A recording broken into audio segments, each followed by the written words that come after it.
નમસ્કાર, હું ભદ્રેશ આપનું સ્વાગત કરું છું કરંટ ટોપિકમાં. આ કરંટ ટોપિકમાં ખાસ વિષય પર ચર્ચા કરી રહ્યા છે ગ્રીન સ્કૂલ પર. ગ્રીન સ્કૂલ આ શબ્દ સાંભળીને આપણે પણ વિચાર આવશે કે આ કયા પ્રકારનો વિષય છે. આપણે અત્યારે જોઈ રહ્યા છે કે ભારત હોય કે સમગ્ર વિશ્વની અંદર ગ્લોબલ વોર્મિંગની અસર જોઈ રહ્યા છે. કારણ આપણે જો કદાચ નાનકડું માનીએ અથવા તો મૂળ કારણ માનીએ તો પર્યાવરણની વાત કરીએ છીએ. અને આ પર્યાવરણને નુકસાન પહોંચાડનાર પણ મનુષ્ય છે અને પર્યાવરણથી મનુષ્યને ઘણા બધા ફાયદા પણ થાય છે. આ જાણકારી હોવા છતાં પણ યનકેન પ્રકારે આપણે સૌ કોઈ જવાબદાર છીએ પર્યાવરણને નુકસાન પહોંચાડવા માટે. અને આ નુકસાનનું સ્વરૂપ હવે ધીમે ધીમે વધતું જઈ રહ્યું છે, જેનું નુકસાનીનો ભોગ સમગ્ર મનુષ્ય જાતિ થઈ રહી છે. પણ આપણે જ્યારે ચર્ચા કરતા હોય ત્યારે ખાસ એવી વાત આપણે કરતા હોઈએ છીએ કે કોઈ પણ સમસ્યામાંથી બહાર નીકળવા માટે કયા પ્રકારનું ધ્યાન રાખી શકાય, કયા પ્રકારની જાણકારી આપણી પાસે હોવી જોઈએ. અને આ બધી જાણકારીની જ્યારે વાત કરી રહ્યા હોય ત્યારે જાગૃતતાની વાત આવે છે. અને આમાંય 22મી એપ્રિલે આપણે અર્થ ડે મનાવવા જઈ રહ્યા હોય કે 22મી એપ્રિલે અર્થ ડે મનાવવામાં આવતો હોય ત્યારે આપણે જાતે વિચારવાની જરૂર છે દરેક વ્યક્તિએ કે આપણે પોતે પૃથ્વીની ચિંતા કેટલી કરી રહ્યા છે. આ પૃથ્વી પર પર્યાવરણને નુકસાન આપણા થકી જે પહોંચી રહ્યું છે એ નુકસાન કેવી રીતે ઘટાડી શકાય છે, કારણ કે જેના કારણે આપણને ફાયદો થઈ શકે. અને એવા જ એક વિષયની વાત કરી રહ્યા છે, એવી જ એક દિશામાં કામ કરી રહ્યા છે સમગ્ર વિશ્વના ઘણા બધા દેશો. ત્યારે ભારતની પણ આપણે વાત કરી રહ્યા છે કે ભારતમાં પણ ગ્રીન સ્કૂલ જોવા મળે છે અથવા તો ગ્રીન સ્કૂલ કેમ ન હોઈ શકે, આવા સવાલ સાથે આ ચર્ચાની શરૂઆત કરી રહ્યા છે. કારણ એટલા માટે કે ગ્રીન સ્કૂલ કે જેમાં એવી બધી સુવિધાઓ હોય કે જેમાં ઓછામાં ઓછા ખર્ચે આપણે જે કુદરતી વાતાવરણ છે એનો લાહવો બાળકોને મળી શકે અને સાથે સાથે પોતાનું આરોગ્ય પણ સાચવી શકે અને સારું શિક્ષણ મેળવી શકે, એવા એક ઉદ્દેશની જો આપણે વાત કરીએ છીએ ત્યારે ભારતની અંદર પણ હવે આ કોન્સેપ્ટ જોવા મળી રહ્યો છે કે જેમાં ગ્રીન સ્કૂલનો કોન્સેપ્ટ. અને ગુજરાતની અંદર સૌથી પહેલી ગ્રીન સ્કૂલ આપણને મોડાસામાં જોવા મળી રહી છે. આ ગ્રીન સ્કૂલ શું છે, ગ્રીન સ્કૂલમાં કયા પ્રકારના આયોજન કરવામાં આવે છે, કયા પ્રકારની સુવિધાઓ આપવામાં આવે છે, આ દરેક બાબતો પર આપણે અત્યારે ચર્ચા કરી રહ્યા છે. અને ગુજરાતની અંદર ખાસ આપણે વાત કરી રહ્યા છીએ કે પહેલી ગ્રીન સ્કૂલ આપણને મોડાસામાં જોવા મળતી હોય ત્યારે મારી સાથે સમગ્ર માહિતી આપવા માટે અને સમગ્ર વિષય પર ચર્ચા કરવા માટે અત્યારે સ્ટુડિયોમાં ચર્ચામાં જોડાયા છે વિરેન્દ્ર રાવત, કે જેઓ ભારતના ફાઉન્ડર કહેવાશે. ગ્રીન સ્કૂલનો જે આ કોન્સેપ્ટ છે તેને લાવનાર એટલે કે તેના ફાउंडर वीरेंद्र रावत મારી સાથે અત્યારે चर्चा में स्टूडियो में उपस्थित है. वीरेंद्र जी, आपका स्वागत है स्टूडियो में. Thank you sir. सबसे पहले तो मैं आपसे ये पूछना चाहूँगा कि ग्रीन स्कूल का जो कॉन्सेप्ट है ये क्या है. सबसे पहले थोड़े एक इन्फॉर्मेशन ये मुझे दीजिए और कब से ये चल रहा है जिसमें भारत ने अभी शुरुआत करी है. सर 2005 में संयुक्त राष्ट्र में एक कन्वेंशन में सारे देशों ने निर्णय लिया था कि 2015 तक हम लोग कम से कम 30% स्कूलों को हम लोग सस्टेनेबल स्कूल कर देंगे. बराबर. उस दिशा में बहुत सारे देशों ने प्रयत्न किया है. भारत में भी प्रयत्न शुरू हुआ है लेकिन काफ़ी लेट शुरू हुआ है. मैंने 2010 में पहली ग्रीन स्कूल की स्थापना मोड़ासा में की है. बिल्कुल. और वो ग्रीन स्कूल का मतलब ये है कि ये स्कूल प्रकृति के नियमों के आधार पे चलती है. बराबर है. And law of nature is the supreme guide to us. And हम लोग उसी के आधार पे हमारा जो स्कूल का संचालन करते हैं. बिल्कुल सही बात है. और लेकिन मैं आपसे ये भी पूछना चाहूँगा कितना ज़रूरी है ये ग्रीन स्कूल, क्योंकि अभी के जो हम इंफ्रास्ट्रक्चर देखते हैं, अभी का जो एटमॉस्फेयर स्कूल में देखते हैं, वो सारी अगर फैसिलिटी की बात करें तो अच्छे से अच्छी फैसिलिटी की हरोड़ में हम लग गए हैं. लेकिन क्या सही मायनों में ये सही रास्ता है क्या? उसमें शिक्षण में दो चीज़ अभी भारत में चल रही है. एक तो अभ्यास जी और एक आभास. बिल्कुल. हम लोग कई बार आभास देते हैं और अभ्यास नहीं देते. जी जी जी. तो आभास के साथ अगर अभ्यास है तो उसी को ग्रीन स्कूल बोलते हैं. ओके. तीसरा, ग्रीन स्कूल में जो भी हमारे पास स्कूल में संसाधन होते हैं जी उसका हम लोग न्यायपूर्ण उपयोग करते हैं. बिल्कुल. किसी भी संसाधन का ज़रूरत से ज़्यादा उपयोग नहीं करते. जी. और उसके अलावा हमारे जो बच्चे हैं उनको हम लोग एक नई जनरेशन तैयार कर रहे हैं जो नेचर चैंपियन, जो प्रकृति के चैंपियन हो. हाँ बिल्कुल. और प्रकृति की रक्षा करने वाले जनरेशन हो. जी जी जी. जो अपने जीवन में आगे भी जब वो बड़े हों तो वो किसी भी संसाधन का ज़रूरत से ज़्यादा उपयोग ना करें. बराबर है. किसी ने एक बार गांधी जी से पूछा था कि पाप क्या है. जी. तो गांधी ने उनको जवाब दिया था कि जो भी चीज़ आपके पास ज़रूरत से ज़्यादा है वही पाप है. ओके. तो जितना ज़रूरत है उतना ही यूज़ करना चाहिए. यस, सही बात है. गांधी ने हमको दूसरा एक संदेश दिया था कि nature gives you enough to your need but not the greed. आपकी ज़रूरत की सारी चीज़ प्रकृति आपको देती है, बिल्कुल। लेकिन जब आपका लालच बढ़ जाता है सही बात तो है। आप प्रकृति पे बर्डन हो जाते हैं। जी जी। अब ग्रीन स्कूल की जो परिकल्पना है वो भारतीय पंच महाभूत, जी। 5 element of the earth, Prithvi, Yes. जल, वायु, आकाश और अग्नि के Okay. आधार पे की गई है। बराबर है। अब इसमें सबसे केंद्र बिंदु पे विद्यार्थी है जी सही बात। और विद्यार्थी का प्रकृति के साथ संबंध। जी। अब हम लोग माना पंच महाभूत की बात करते हैं तो पहला महाभूत आता है पृथ्वी। यस। पृथ्वी का मतलब है हमारा स्कूल बिल्डिंग और स्कूल कैंपस। जी। हम लोग उसी को अपना, सही बात। क्योंकि उसी का कंट्रोल हमारे पास है। सही बात है। तो हम लोग उस कैंपस को जो भी बिल्डिंग या मैदान हमारे पास है उसको जितना हो सके उपयोग करते हैं। जहाँ उपयोग नहीं है वहाँ उसको ग्रीन, ताकि हमको ऑक्सीजन मिलती रहे और क्लीन। यस। राइट। इसके अलावा हमारा जो बिल्डिंग है, बिल्डिंग में वर्ग खंड होता है, विद्यार्थी कक्षा में बैठते हैं और कई बार आप देखेंगे कि बच्चे, शिक्षक भी बच्चों को पढ़ाते हैं, बच्चे भी पढ़ते हैं, फिर भी उनका रिजल्ट अच्छा नहीं होता। उसका कारण ये है कि कई बार बच्चों को जो क्लासरूम में जो कंफर्ट मिलना चाहिए, जो उनकी अनुकूलता होनी चाहिए, जैसे वो थर्मल कंफर्ट या साउंड कंफर्ट या लाइटिंग कंफर्ट। पर अच्छे से अच्छे एसी होते हैं क्लासरूम के अंदर, एसी की जरूरत नहीं, अच्छे क्लास बोर्ड होते हैं उसमें जो पढ़ाई करने वाले, और अच्छे शिक्षक होते हैं जो पढ़ाते हैं, फिर भी आप बोल रहे हो कि वो परिणाम नहीं देते। जब तक थर्मल कंफर्ट नहीं, बच्चे को ज्यादा गर्मी भी नहीं लगनी चाहिए और ज्यादा ठंडी भी नहीं लगनी चाहिए। ओके। बाहर के तापमान में और अंदर के तापमान में 2 या 3 डिग्री का फर्क होना चाहिए। ज्यादा डिफरेंस नहीं होना चाहिए। ज्यादा डिग्री। अच्छा, एक बात मैं आपसे पूछना चाहूंगा, ये मुझे लोगों को डिफरेंस क्लियर करवाइए, क्योंकि ग्रीन स्कूल अगर लोग सुनेंगे तो ऐसा लगेगा कि हाँ, स्कूल का जो कंपाउंड, अभी तो वैसे कंपाउंड भी बहुत कम मिल रहे हैं, लेकिन फिर भी वो कंपाउंड के अंदर ज्यादा से ज्यादा पेड़ पौधे होंगे और इसको हम ग्रीन, और स्कूल का कलर भी शायद ग्रीन कलर किया होगा। पेड़ पौधे से ग्रीन नहीं होता। ग्रीन एक प्रवृत्ति है, व्यक्ति का एटीट्यूड है जी, और उससे ग्रीन होता है। उसकी जीवन जीने की जो उसकी दिनचर्या है उसको ग्रीन बोला जाता है। जी। तीसरा आता है कि जो हमारा वर्गखंड है उसमें उसको एक थर्मल कंफर्ट जी, उसको तापमान न ज्यादा होना चाहिए ना कम होना चाहिए, और बाहर के तापमान से 3 से 4 डिग्री। तो वो कैसे आप कर सकते हो? वो हम लोग जब क्रॉस वेंटिलेशन, जो स्कूल की जो वर्गखंड होता है, वो जो विंड फ्लो के आधार पे वर्गखंड का निर्माण किया जाता है। ठीक है। तो विंडो आती है, फिर वो फ्लो आता है, फिर क्लास को टच करता है, फिर बाहर चला जाता है। ओके। तो उसमें थर्मल कंफर्ट मेंटेन हो। जी।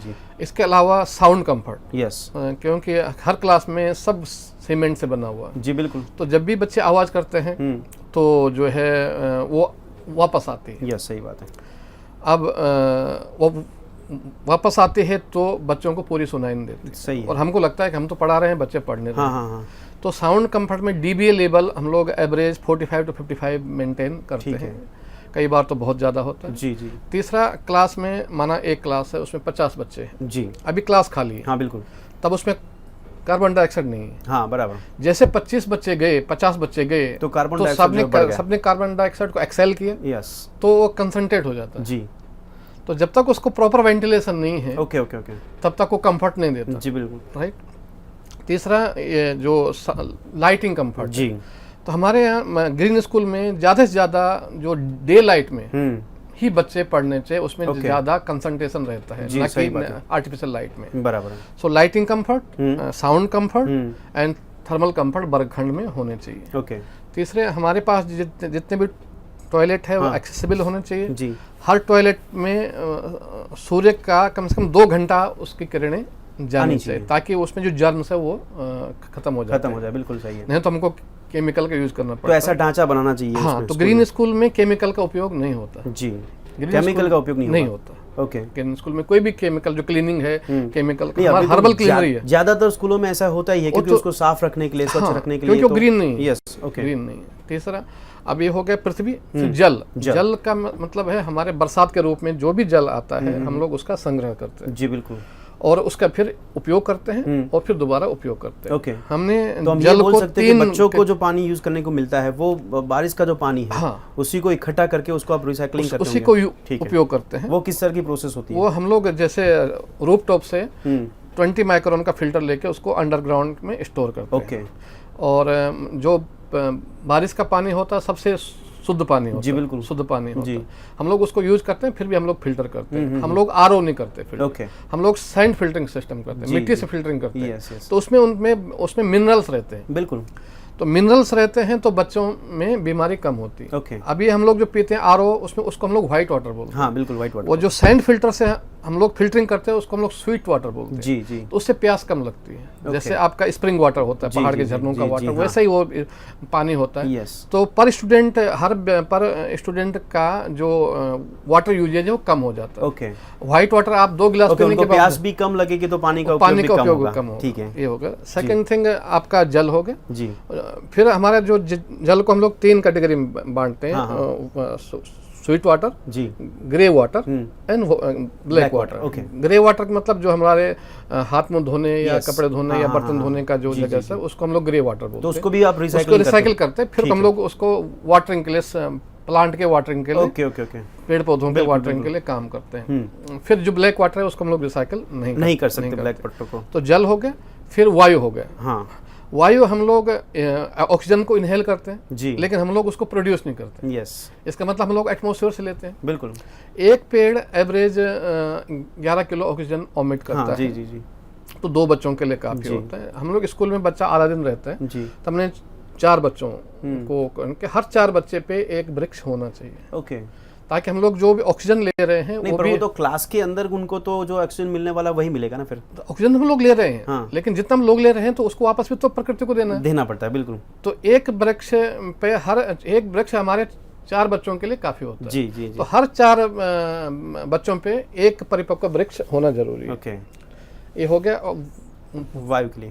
वायु, पृथ्वी, जल, वायु, अग्नि। अग्नि मीन्स ऊर्जा। हाँ, बिल्कुल। ऊर्जा का हम लोग कार्बन वाली ऊर्जा का उपयोग नहीं करते। जी। हम लोग जो है सोलर एनर्जी, ग्रीन हाँ, एनर्जी बिल्कुल। का उपयोग करते जी, हैं। जी, जी। तो उससे हमारा जो कैंपस है वो 0 कार्बन कैंपस हो जाता है। थर्ड थिंग, उससे हमारा सेविंग भी होता है। यस। और ऊर्जा का कंट्रोल हमारे हाथ में ही होता है। यस।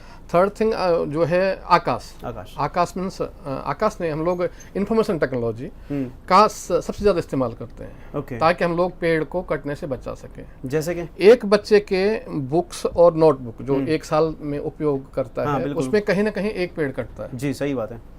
तो हम लोग उस पेड़ को कटने से बचाने के लिए जो है क्या नाम है, टैबलेट या वाईफाई, लेकिन फिर भी आखिर में क्लाउड कंप्यूटिंग का उपयोग आखिर में विद्यार्थियों के पास में एकदम नजदीक में आपने इलेक्ट्रॉनिक डिवाइस तो रखी दी है। हाँ, डिवाइस रखी, लेकिन उसमें हमने जो यूज ऑफ पेपर यस, उसका उपयोग कम कर दिया। जी। तो पेड़ कटने से कहीं ना कहीं बचा दिया। बिल्कुल सही बात बचा दिया।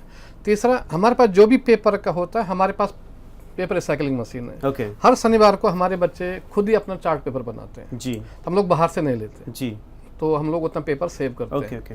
इसके अलावा जो है हमारे पास जो वाटर टेस्टिंग मशीन है, हर मंडे को हम लोग अपने पानी की क्वालिटी चेक करते हैं, और हर गुरुवार को हम लोग एयर क्वालिटी चेक करते हैं। बिल्कुल। कि मतलब जो आपकी वायु की गुणवत्ता है वो कितनी है। जी।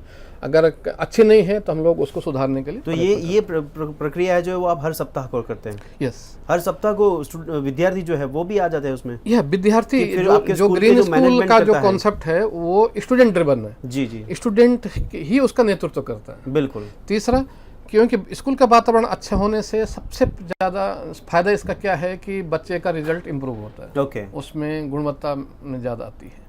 तीसरा, ग्रीन स्कूल मीन्स इंक्लूसिव है। जी। वो सबको इंक्लूड करता है। जैसे हम लोग हर शनिवार को पायजामा क्लासेस करते हैं। अच्छा। अब पायजामा क्लासेस हम लोग उन बच्चों के लिए करते हैं जो डल होते हैं, जिसको लोग कमज़ोर बोला जाता है। हाँ, बिल्कुल। हम तो कमज़ोर नहीं बोलते। जी। तो हम लोग उनको, माना कोई डल बच्चा है, उसका इंटरेस्ट नहीं है या उसको लिख नहीं पाता है, हाँ, सही बात है, कोई विषय में तो उसको रुचि हम नहीं लोग है। उसको देते हैं कि भैया तेरे को एक क्वेश्चन पूछने का, जी। अगर उस क्वेश्चन का जवाब शिक्षक को नहीं आया तो तेरे को 35 मार्क मिलेंगे। ओके। अब वो क्वेश्चन डिफिकल्ट क्वेश्चन होना चाहिए। जी, जी। तो बच्चा, हमको उसको 1 महीने का टाइम देते हैं कि आप एक डिफिकल्ट क्वेश्चन को ढूंढ के लाओ। बिल्कुल। अब एक डिफिकल्ट क्वेश्चन को ढूंढने में उसको 1000 इजी क्वेश्चन लर्न हो जाते हैं। यस, यस, सही तो बात है। पूरा सिलेबस कंप्लीट हो जाता है। ठीक है। तो ये हमारा इंक्लूसिवनेस का है। तीसरा, जैसे हमारी ग्रीन स्टोरी है। जी। अब हम लोग जहाँ पर हमारे स्कूल है, हमारे उसके आजू बाजू की जो बायोडाइवर्सिटी हमको पता नहीं। हम लोग स्कूल की बायोडाइवर्सिटी तो हम लोग काउंट करते हैं कि हमारे कितनी छिपकलियाँ हैं, कितनी तितलियाँ हैं, कितने सांप है, तो हमारे डॉक्यूमेंट होता है। लेकिन जो नियर बाय प्लेसेस है कि उसका हमको पता नहीं होता। तो हमने के बच्चों को क्या किया कि हर साल आपको 2 ग्रीन स्टोरी जो आप अपने दादा से सुनेंगे, वो दादा से सुनेंगे, खुद लिखेंगे और अंकल या आंटी से उसको ऑथेंटिकेट कराएंगे। ठीक है। तो उससे हमारे पास कम से कम 5-6 हज़ार स्टोरी का एक आर्काइव हो गया, जो हमको पता नहीं था कि ये भाई यहाँ पर पहले सांप होता था, पहले तालाब होता था, पहले यहाँ पर भूत रहता था। तो वो जो हमको नहीं पता था, वो सारा के लिए, हाँ, वो सारा नॉलेज हमको मिल गया। ठीक है। और हमारे पास बहुत बड़ा जो डेटा बन गया, ग्रीन स्टोरी आर्काइव हो गया। तीसरा वो फैमिली बॉन्डिंग हो गया। अच्छा, हाँ, दादा ने स्टोरी कांटेक्ट में रहेगा, दादा ने स्टोरी सुनाई, दादा ने दादा की जरूरत पड़ेगी। जैसे हम एक दूसरे तो बच्चे, हर बच्चे के सफलता में उसके दादा का भी योगदान है, तो हमने ग्रैंड पेरेंट को भी इंक्लूड कर दिया। पर लेकिन हर बच्चों के घर में ग्रैंड पेरेंट होते नहीं है, कोई भी एल्डर हो।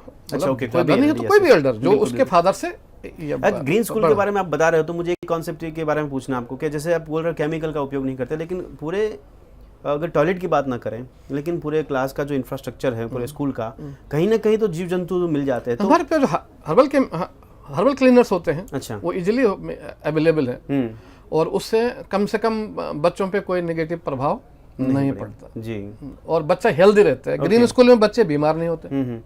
नहीं, पर इस बात, अगर इस कॉन्सेप्ट से ग्रीन स्कूल की बात करते हो तो मुझे ये जानना है कि बच्चे कितने अवेयर होते हैं इससे, क्योंकि उनको तो एटमॉस्फेयर मिल गया तो उसका फायदा उसको खुद को हो रहा है। अवेयर ही है, और दूसरा और बच्चों को अवेयर करता है। जैसे हमने शुरू किया ग्रीन दिवाली, हाँ बिल्कुल, तो हमारे बच्चे कभी जो है क्रैकर्स का उपयोग नहीं करते। ठीक है, मतलब ओनली दीपक से दिवाली मनाते हैं, ग्रीन होली। यस, हमारे हर्बल कलर का इस्तेमाल करते हैं। तो हम लोग प्रकृति को बचाने की पूरी कोशिश करते हैं। तीसरा, जैसे फुल मून होता है, पूनम की चांद होती है, जी जी जी, तो हमारे बच्चे अपने घर के बाहर के आउटसाइड लाइट को स्विच ऑफ करते हैं। ओके, यस यस, हम लोग उसको एनर्जी क्रेडिट देते हैं। जी जी, उससे उसका हमने उसको रिजल्ट से इंक्लूड कर बिल्कुल लिंक कर दिया। जी जी जी, तो हम लोग इतनी एनर्जी बचा देते हैं। ये सही बात है जी। तो जो फुल मून होता है तो नेचुरल लाइट होती है, तो फिर भी लोग बाहर के जो है लाइट को, अपने घरों के बाहर की लाइट को जला के रखते हैं। जी सही है, हाँ। तो हमने ये बहुत सारी इनिशिएटिव लिए। ओके।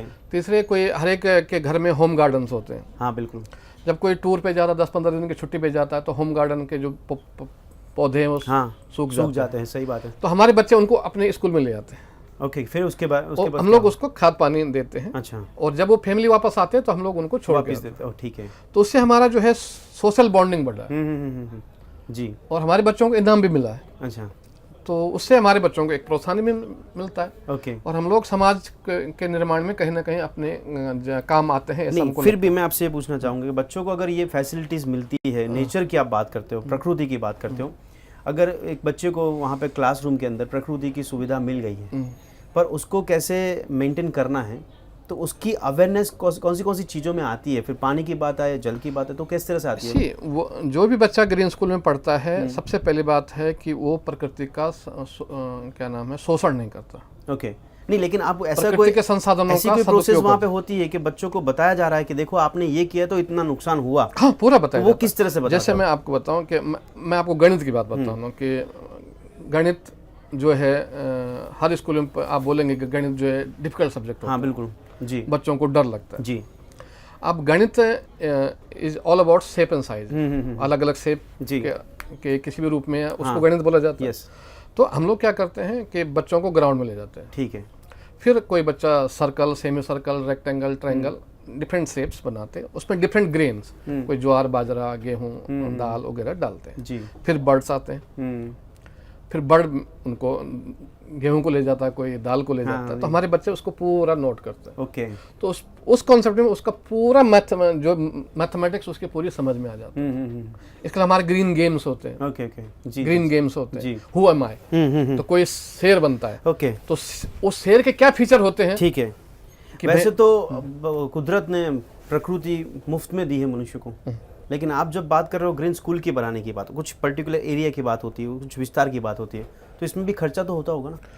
हमारे यहाँ ग्रीन स्कूल में खर्चा ही कम होता है। अच्छा, ओके, खर्चा ही, हमारे जो ऑपरेटिंग एक्सपेंस है, जैसे हमारा बिजली का बिल कम हो जाता है। ओके, जैसे आप सौर ऊर्जा यूज कर रहे हो, हाँ, तो हमारा ठीक है, फायदा हो जाता है। हम लोग रेन वाटर उपयोग करते हैं तो पानी का बिल वो भी कम हो या जाता है। मोटर का कम हो जी, जाता जी, है। जी। तो हमारे और पेड़ कटने से बचाते हो तो आप इलेक्ट्रॉनिक डिवाइस यूज करते हो तो पेपर भी कम। सब फायदे की मतलब ये आपको ग्रीन स्कूल दुनिया का सबसे सस्ता और प्रभावशाली स्कूलिंग सिस्टम है। इसमें सरकार कितना कुछ प्रोत्साहन देती है? सरकार तो कोई ज्यादा प्रोत्साहन नहीं देती। क्यों, ऐसा क्यों? अभी तो हम लोग प्राइवेट स्कूलों में कर रहे हैं।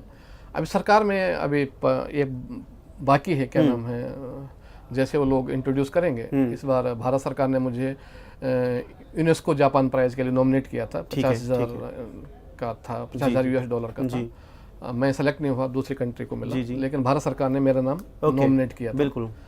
2000 लास्ट ईयर में मुझे बोस्टन यूनिवर्सिटी से। लेकिन वीरेंद्र जी, भारत में कितनी ग्रीन स्कूल हम देख सकते हैं? इसका अगर मात्रा निकाला जाए तो कितनी मात्रा में?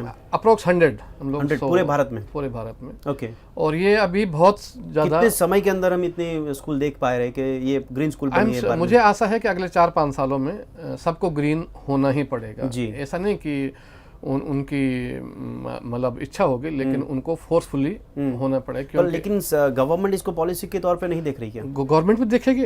गवर्नमेंट, हमारा तो हम लोग शिक्षक हैं, हमारा काम है पहले एक प्रेजेंट करके देना कि भाई इससे ये फायदा हुआ जी। उसके बाद गवर्नमेंट उसका स्टडी करेगी तो गवर्नमेंट को भी। ओके, तो आप ये बताना चाहोगे कि ग्रीन स्कूल जो है वो सबसे खर्चे वाली स्कूल नहीं है? पहली बात तो कि इसमें खर्चा कम हो, सबसे सस्ती, प्रभावशाली और टिकाऊ। लेकिन एक बात मैं आपसे जरूर पूछना चाहूंगा, क्योंकि आज स्कूल में दाखिला लेना है, स्कूल में बच्चे को पढ़ने जाना है, तो सबसे बड़ी चिंता ये होती है कि स्कूल की सुविधा कैसी है, वो बात की बात है। लेकिन पेरेंट्स को और बच्चों को भी टेंशन हो जाता है कि उनकी फीस बहुत ज़्यादा होती है। तो किसी भी पेरेंट को स्कूल भेजने से पहले दो चीज़ का निर्णय लेना होता है। या बच्चा स्कूल में आभास के लिए जाता है या अभ्यास के लिए जाता है। ओके, जी जी। तो मेरी बिल्डिंग कितनी बड़ी हो, लेकिन बच्चे को तो जो लर्निंग आउटकम है वही घर ले जाना। सही बात है। तो लर्निंग आउटकम होना चाहिए। तो अभ्यास के लिए भेजना चाहिए, आभास के लिए नहीं। बराबर। आभास तो कहीं भी हो सकता है, पर लेकिन सबसे महंगा अभ्यास अभी मिल रहा है जो स्कूल का, हम अगर इंफ्रास्ट्रक्चर जिस तरह की स्कूल की सुविधा देखते हैं उस हिसाब से तो सुविधा से ज्यादा उसका जो टीचिंग पेडागोजी है, जो शिक्षकों वो ग्रीन स्कूल से आ सकता है। वो ग्रीन स्कूल से आ सकता है क्योंकि ग्रीन स्कूल सबसे पहले है कि प्रकृति को अपना गुरु मानता है। ठीक है, ठीक है।